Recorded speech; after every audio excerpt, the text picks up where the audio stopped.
呢啲亦都係我哋身邊而家好多朋友，佢哋話特別克制嘅朋友嘅時候，佢話我想改運啦。我話你喺選擇做某一啲事嘅時候嘅時機把握得啱，佢嘅結果就可以好噶啦。咁所以啦，做北斗本命燈又好，或者你係中北斗經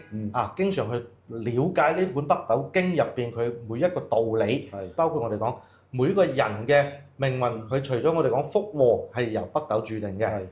生死亦係注定嘅，到大限嘅時候會係又係點樣嘅？我哋有啲咩凡有急事相求啊嘛，入邊會講即刻你就要着水桂花，即係斟水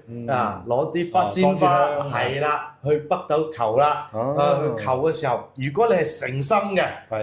感應得到北斗啊，你特別係晚上嘅時候睇到，真係突然間你去求嘅時候，你感應到可能睇到北斗喎，北斗星呢7粒星喎，呢個時候你去許願，俾你去睇流星